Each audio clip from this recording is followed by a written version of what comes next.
El tema de hoy es el partimiento del pan. ¿Listo? El tema del año es ¿cuál? Ahorita lo dijimos. No, de jóvenes. Mejor juntos. Ese es el tema del año. ¿Listo? Entonces, el tema de hoy es el partimiento del pan.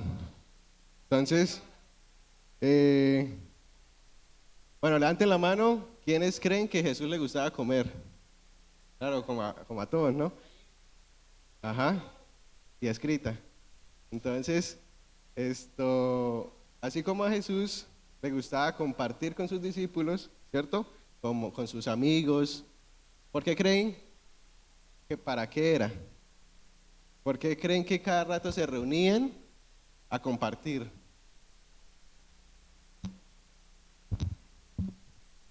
El reunirse y compartir, yo creo que, bueno, tal vez Joel ya lo ha mencionado en algunas ocasiones, no sé si en estas reuniones, pero es algo muy, muy especial porque es donde uno tiene técnicamente la atención solamente en las personas que están en la mesa, ¿no? Si uno tiene el buen hábito de conversar mientras está en la mesa, yo no tengo tan buen el hábito siempre, a veces miro el teléfono, pero estoy mejorando en ello, pero creo que es cuando uno se concentra solamente en dos cosas y entre esas está la comida y en conversar con las personas sobre qué pasó en el día y eso poco a poco como que, bueno, como yo siento va estableciendo mejores relaciones y va generando más confianza entre... Ah, ok, ¿cómo están? Ya no sé qué más decir. ¿Van a rotar lo que les dieron a todos o no? ¿No? O comparta con el que tiene ahí cerca. Ya. Bueno, en ese tiempo, pues no había celular, ¿no? Entonces, toda la atención estaba en la otra persona. Bueno, pero entonces, a Jesús también le gustaba compartir con sus amigos, ¿no? Sentarse, reírse, hablar de las enseñanzas, ¿sí? Bueno, los del fondo. Entonces, así como le gustaba, igual que nosotros, salir a comer, entonces a él también le gustaba comer, ¿no? Y más con sus amigos. ¿Por qué? Porque tenían una intimidad, ¿cierto? Así como decía Junior, uno le pone la atención a la otra persona. Entonces, muchos de las reuniones, digamos, que tenía Jesús, era para explicar la palabra, para las preguntas que ellos tenían, para darles enseñanzas, sí, que si no entendían una parábola, entonces, Señor, ¿qué es esto? Y se las enseñaba y se las aclaraba, sí. Entonces, eso era lo que le gustaba a Jesús, ¿no? Hablar del Padre, ¿sí? Entonces, aclaraba todo eso. ¿Por qué? Porque cuando Jesús les enseñaba en la comida a sus discípulos, ellos podían enseñarlos a otras personas, ¿sí? Porque ya tenían el mensaje más claro, ya sabían que esta parábola era para esta situación, ¿cierto? Entonces, nosotros, como el tema del año dice, mejor juntos, también queremos hacer algo así. Entonces, también queremos salir con ustedes, ¿sí? Y pues en la comida, si algo no entienden, si tener una intimidad más con ustedes para que cualquier situación en la que ustedes estén, pues nosotros poderlos ayudar, ¿no? Es acompañarlos, ¿no? Que como la que escribió el papel, ¿no? Me terminó mi novio. Entonces, entonces, nosotros estamos ahí como servidores para ayudarlos a ustedes, ¿no? Entonces, eh, me siento mal, no sé qué hacer, tengo este problema, no vamos a prestar plata, pero ¿se puede orar? Sí. Entonces, queremos ayudarlos a ustedes con eso también este año para que se sientan en confianza, para que se sientan en confianza y poderlos acompañar en todo lo que tienen, ¿no? Entonces, un ejemplo de que a Jesús le gustaba compartir. ¿Quién trajo Biblia? Física. Sí, física. ¿Ninguno?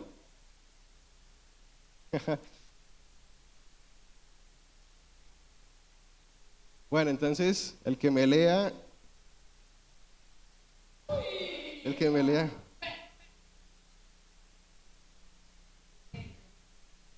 Juan 21, a ver, búsquenme Juan 21, 9, 12. Eso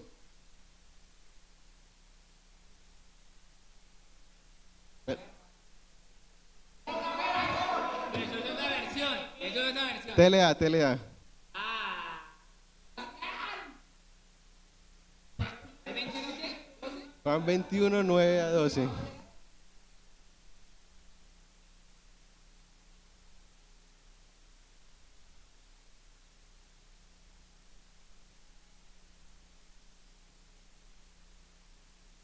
Nueve al 12, espere.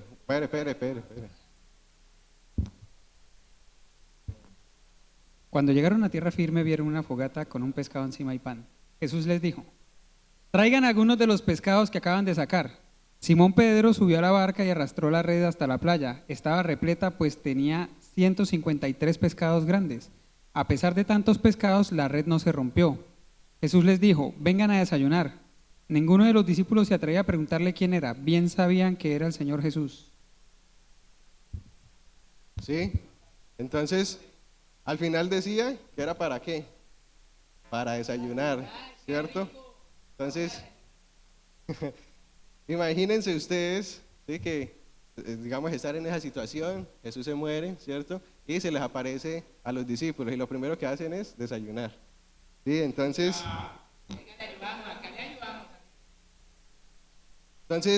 ahora para entrar un poquito en el tema, vamos a leer Hechos 2, 42.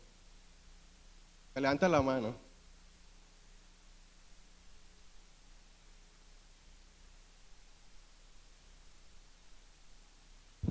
Hechos 2:40, no, mentiras. Y decidieron vivir como una gran familia, y cada día los apóstoles compartían con ellos las enseñanzas acerca de Dios y de Jesús, y también celebraban la cena del Señor y oraban juntos. Listo, entonces déjenme el versículo. Dice, ¿no está el más largo, el anterior? Bueno, dice que se reunían para hablar de qué,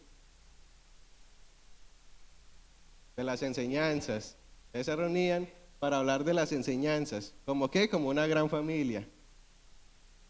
Y cada día, la anterior, y cada día los apóstoles compartían con ellos las enseñanzas acerca de Jesús, entonces, de Dios. Entonces, eso, pues ya que iniciamos, pues pongamos en práctica el versículo, ¿no?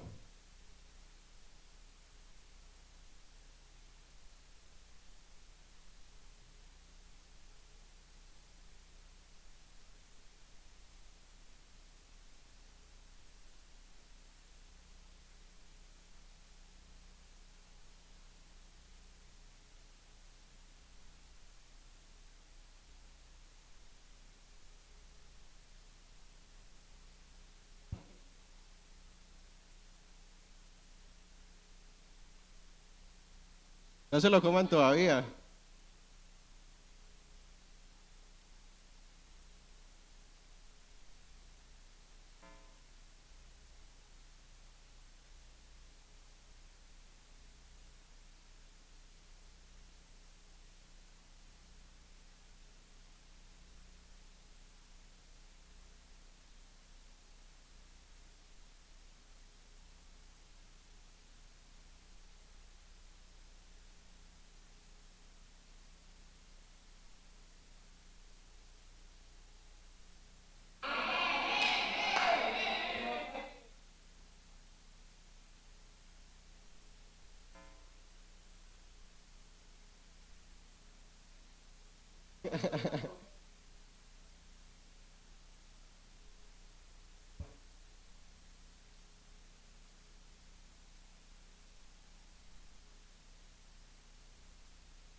Allá.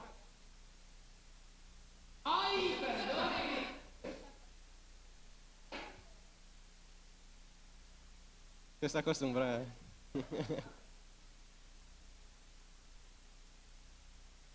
Feíta. Bueno, listo. ¿Ya todos tienen? ¿Ya todos tienen? Los de atrás, ¿Ya todos tienen? Bueno, entonces,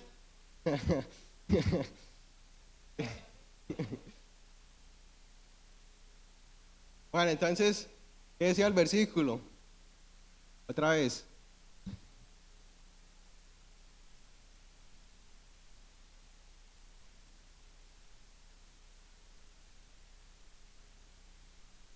Bueno, entonces, obviamente, hoy vamos a celebrar la cena del Señor, ¿no? Entonces, por eso se llama el partimiento del pan.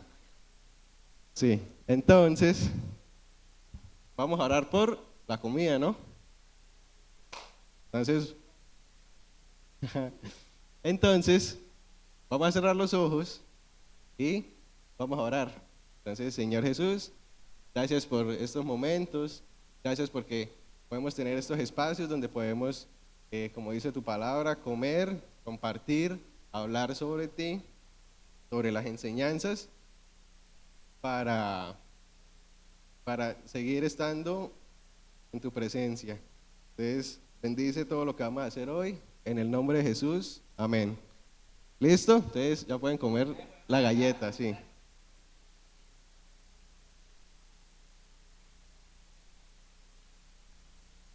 Sí, sí. Bueno, entonces,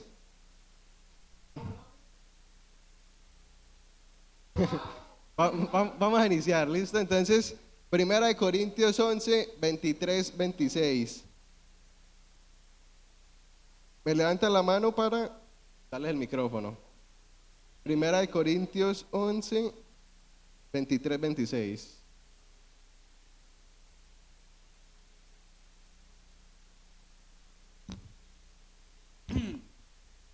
11. ¿Cierto? 11. Ok. Dice, lo que el Señor Jesucristo me enseñó es lo mismo que yo les he enseñado a ustedes. La noche que el Señor Jesús fue traicionado, tomó en sus manos el pan, se me movió, perdón. Yo por molestar allá. El pan, yo iba a hacer así. Listo. Siguiente. Dio gracias a Dios, lo partió en pedazos, ya cada uno tiene su pedazo en la boca, y dijo, esto es mi cuerpo que es entregado a favor de ustedes. Cuando coman de este pan, acuérdense de mí. Después de cenar, Jesús tomó en sus manos la copa y dijo, esta es la copa de vino. La copa, ay, me hice bola. Esta copa de vino es mi sangre. Con ella, siguiente. Dios hace un nuevo compromiso con ustedes. Cada vez que beban de esta copa, acuérdense de mí. Listo, entonces, ¿qué es la Santa Cena? Es un recordatorio, ¿no? Un recordatorio del sacrificio que hizo ¿quién? Jesús, listo. Entonces, ¿para qué hizo el sacrificio Él? Para perdonar nuestros pecados, ¿cierto? Para que no tengamos una muerte eterna. Entonces, ¿ustedes creen que a lo largo de que Jesús vivió, pecó alguna vez? Levante la mano, ¿quién cree que sí? ¿Ninguno? Sí.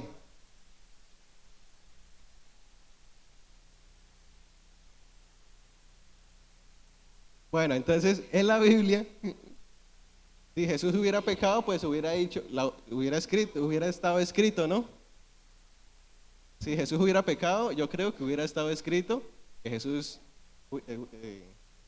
hubiera pecado, ¿no? Entonces, alguien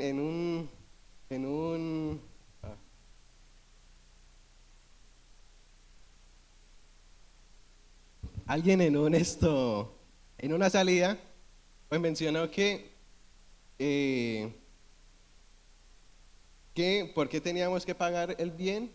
Teníamos que pagar el bien por el mal, ¿listo? Entonces, ¿cómo así? Entonces, si nos insultan, si nos golpean, si, si nos hacen algo, nos hieren, ¿por qué tenemos que cambiar la moneda y tratar a la otra persona diferente? O sea, como no lo merece. Entonces, tratarlo bien, todo lo contrario, ¿no? Entonces, la respuesta para poder llegar a ese punto es el amor, ¿sí? Entonces, empezando, no es el amor que pues todos sentimos, que todos hablamos, ¿no? Sino el que hemos hablado acá. ¿Algunos se acuerdan de cuál es? ¿El amor qué? El amor ágape, ¿sí? ¿Qué significa el amor ágape? Así me va a llamar a mí, ajá, que no espera nada a cambio. Y aunque me vaya mal a mí, yo quiero lo mejor para la otra persona. Entonces,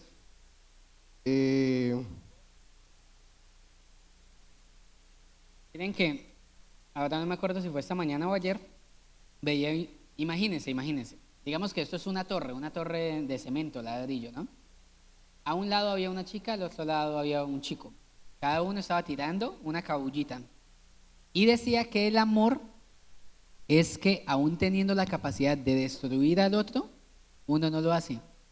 Y mire que lo llevé al contexto de Dios y yo decía, mano, Jesús lo ama a uno de esa manera, porque él literalmente tenía la posibilidad de haber vuelto nada al ser humano. Él daba una orden y los ángeles bajaban y nos volvían nada. Pero aún así él decidió no hacernos daño. Ya, era eso, gracias.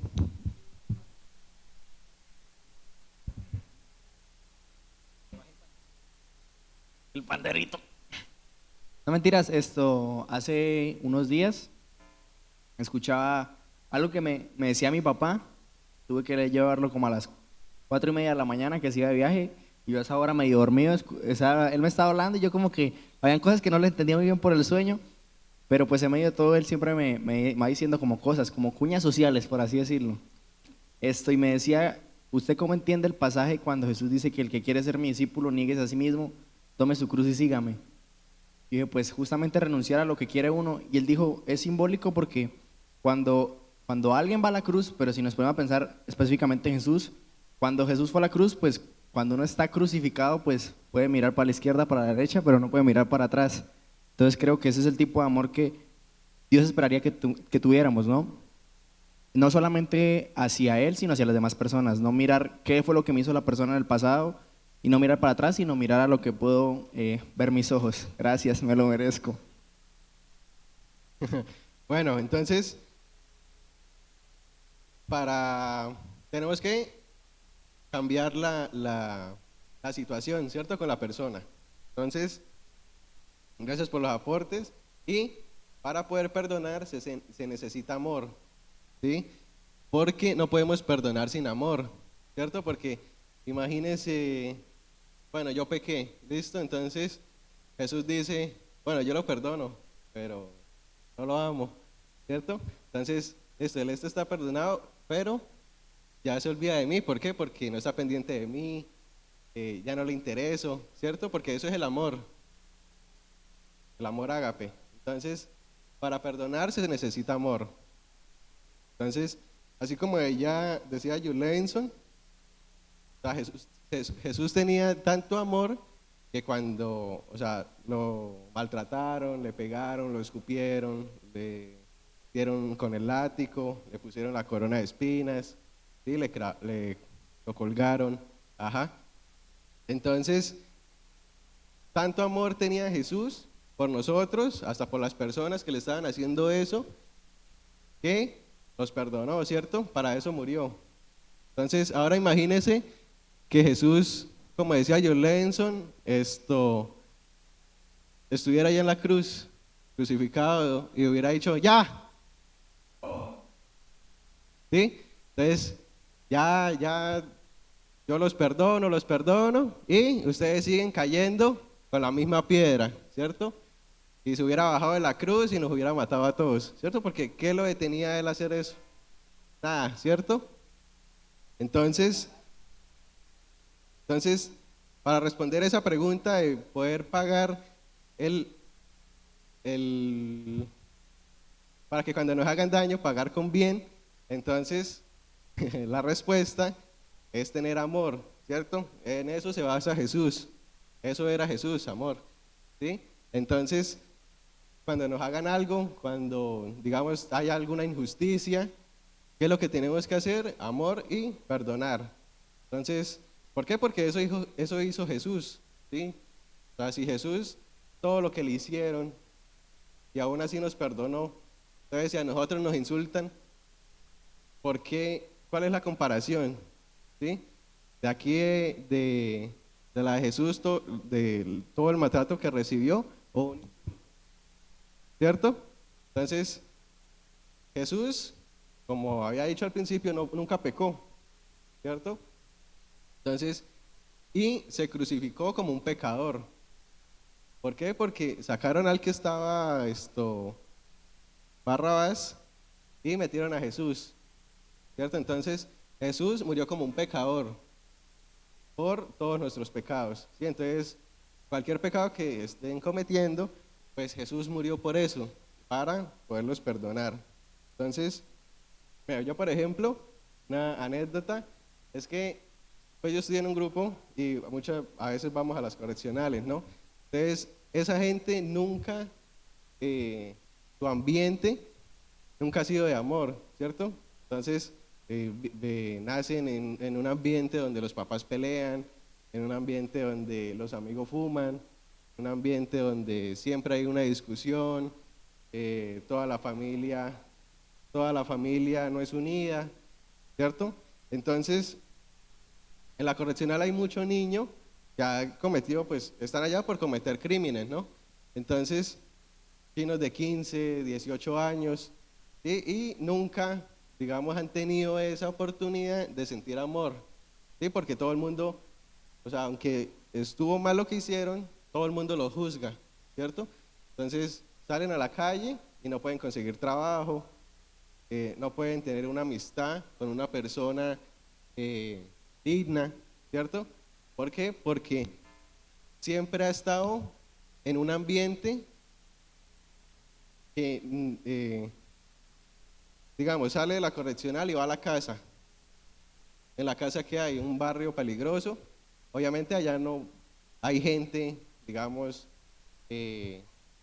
responsable, ¿sí? Y si la hay, muchas de esas personas los juzgan, entonces nunca se van a juntar con ellos. ¿Por qué? Porque, no, ¿usted qué hizo? No, yo maté a 3 personas.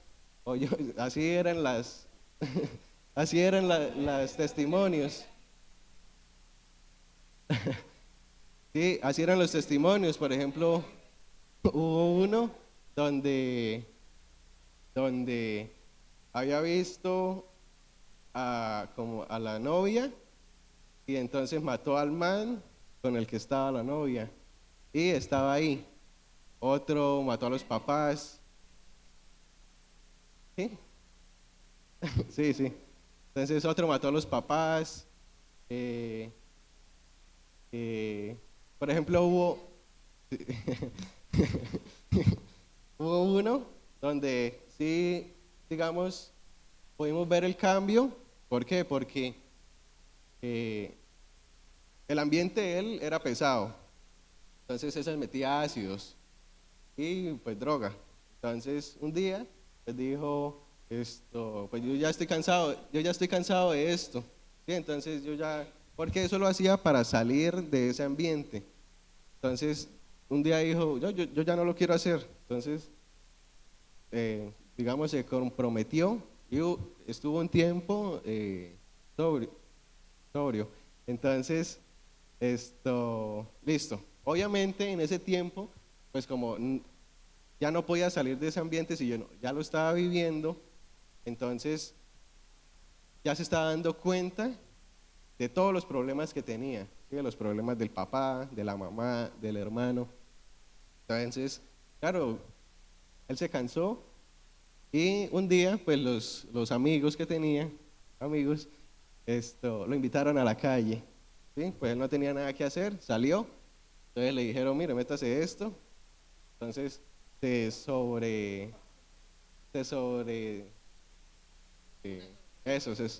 una sobredosis de ácidos, entonces estaba todo loco, ¿no? Y tan de buenas que se encontraron a la otra pandilla con el que tenían enemistad. Entonces, ¿qué pasó? No sé de dónde, pero sacaron un machete. Ento- Entonces, ¿qué pasó? Antes de que empezaran a pelear, llegó la policía. Los supuestos amigos, cada uno por su lado, lo cogieron a él, cogieron pues a varios de la otra y los metieron a la correccional. Entonces, ¿qué hace la correccional? La correccional es como para que se puedan, eh,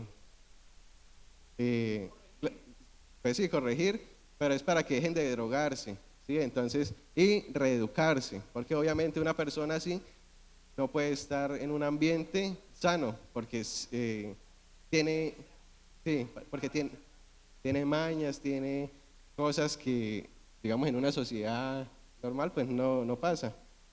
Entonces, llegamos nosotros, hubo un tiempo donde nos conoció, digamos, esta correccional. Entonces, de esta la pasan acá, ¿sí? Entonces, la de acá, empezamos a ir ahí. Entonces, nos lo encontramos. Entonces, decía que se acordaba de nosotros, y pues entonces le preguntamos que qué estaba haciendo, que qué había pasado. Entonces dijo que, o sea, tenía un cambio tan drástico que en esta fundación era el que mejor se comportaba, ¿sí? Entonces era el que dejaban salir de primero, era el que dejaban comer de primero. ¿Por qué? Porque se comportaba bien. Entonces decía, él no terminó el colegio, ¿sí? Por estar en esos pasos. Entonces empezó a validar, empezó como a mirar, a estudiar para una universidad. Entonces se podía ver el proceso del Espíritu Santo, ¿no? Porque él ya tenía un proceso con nosotros en esta fundación. O sea, pudo conocer el Espíritu Santo y eso es lo que cambia. ¿Por qué? Porque él conoció el amor de Dios. Entonces, ¿cómo lo conoció? Supo que era perdonado. Sí, pero eso no quita las consecuencias, ¿no? No es que yo mate a alguien y conozco a Dios y ya. Entonces, cuando uno va a esos lugares, se da cuenta que esas personas no tienen, nunca les han dado amor, ¿sí?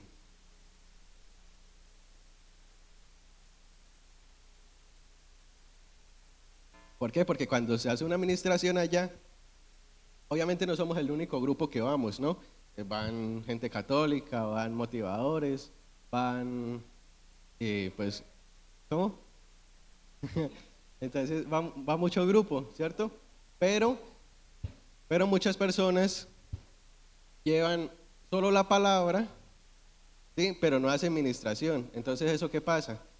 Con ese tipo de personas, si se lleva la palabra, obviamente la van a olvidar. ¿Por qué? Porque es como una charla más.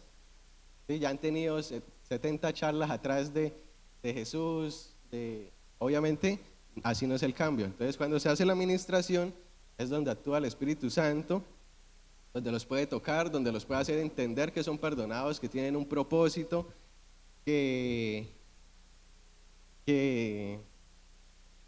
pueden servir a Dios, ¿sí? Poder tener un cambio. Y obviamente cambiando ellos, cambia el ambiente en el que están.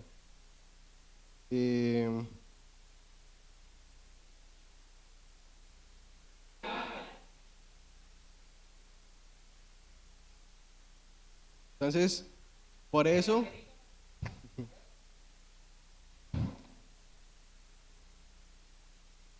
bueno, entonces, por eso es que estamos en la Santa Cena, ¿cierto? Para conmemorar pues la muerte de Jesús, que perdonó todos nuestros pecados. ¿Listo? Entonces, ya creo que todos pues hemos estado en la iglesia, ya sabemos qué es la Santa Cena, ya sabemos más o menos qué significa cada cosa, pero vamos a hacer un repaso.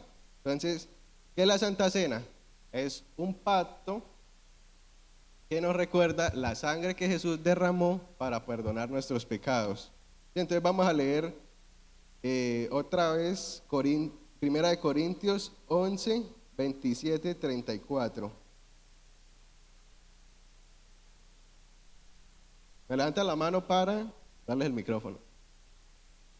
Por eso, hermanos míos, cuando se junten para comer, esperen a que todos estén reunidos. Si alguno tiene hambre, es mejor que coma en su casa. Así Dios no tendrá que castigarlos por su comportamiento en las reuniones. Y ya saben cómo soy para qué. En cuanto a las otras preguntas que me hicieron, ya les daré instrucciones cuando vaya a visitarlos. Bueno, entonces déjenme el versículo ahí. 33. Primera de Corintios 11, 33. Hay varios pasos, ¿cierto? Para poder seguir la Santa Cena, ¿cierto? Porque no es solo llegar, tomar, bueno, orar, tomar y irnos, ¿no? Entonces lo primero es que debemos darle la importancia a la cena, a la Santa Cena. Entonces, no es que, ay no, me levanté temprano, no alcancé a desayunar y entonces con esto ya aguanto el día hasta el almuerzo. Entonces, eso no es, tenemos que darle la importancia a la Santa Cena. Entonces, la segunda, preguntarnos si de verdad le estamos dando la importancia que debemos darle. Ya más adelante les digo. Entonces, por último, esperar a que todos estemos reunidos para poder compartir. Entonces, así como decía Jair, 33, por eso, hermanos míos, cuando se junten para comer, esperen que todos estén reunidos. ¿Por qué? Entonces, cuando uno va a un restaurante, ¿sí? Con la familia, con los amigos, a veces le sirven a uno la comida primero y el resto se demora un montón, ¿no? Entonces, uno que quiere comer. Pero entonces, ¿qué dice el siguiente versículo? El 34. Dice, si alguno tiene hambre, es mejor que coma en su casa, así Dios no tendrá que castigarlos por su conducta. Entonces, obviamente, si usted sale con sus amigos, con su familia, en lo que sea, Jesús no está hablando ahí exactamente de la Santa Cena, ¿cierto? Sino de un comportamiento de respeto, ¿sí? Entonces, ¿a usted no le da hambre cuando la otra persona empieza a comer? Por eso, entonces, si van los dos, pues hay que esperar a que la otra persona también le sirvan. ¿Para qué? Para poder tener una comunión y que no parezca un perrito mirando la comida y el otro comiendo, ¿no? Entonces, listo, ya hablamos de lo que debemos hacer para... bueno, entonces vamos a hablar de lo que qué es el pan y qué es el vino, que en este caso es jugo. Entonces, bueno, el pan. Levante la mano, ¿quién sabe qué representa el pan? ¿Cómo? El cuerpo de Jesús. Listo. La Santa Cena es la representación del cuerpo de Jesús. ¿Pero qué significa? Es el cuerpo de Jesús, ¿pero qué? O sea, ¿qué significa eso? Significa que el pan sea el cuerpo de Jesús.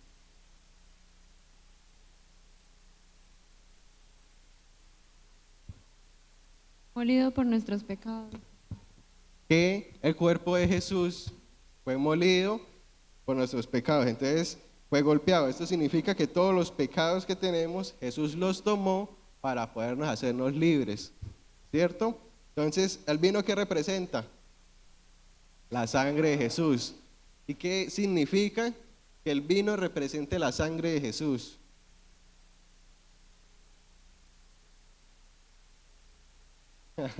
¿Ninguno? Bueno, yo les digo, para hacer un sacrificio, ¿qué se necesita en esos tiempos? Sangre. Entonces, ¿qué representa un sacrificio? Un pacto. Entonces, no, pero ahorita no lo dijo. Entonces, el vino representa un pacto, porque para un sacrificio se necesita sangre. Ahora recordemos que, bueno, lo que le decía de darle la importancia a la Santa Cena era esto, ¿sí?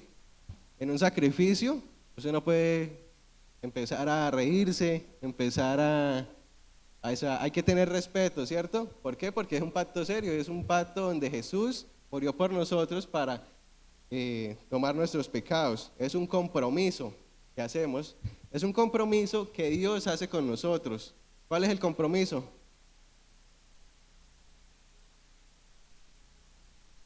Que Él viene, ¿cierto? Esto lo hacemos cada vez todos los meses, ¿para qué? Para recordar, conmemorar que Él va a venir. ¿Hasta cuándo lo hacemos? ¿Esto hasta cuándo lo hacemos? Hasta que Él venga. ¿Listo? Entonces, para terminar, vamos a leer Juan 6. Bueno, lo voy a leer yo. Juan 6, 51 al 58. Listo, entonces dice: el que cree en mí es como si comiera pan del cielo y nunca estará separado de Dios.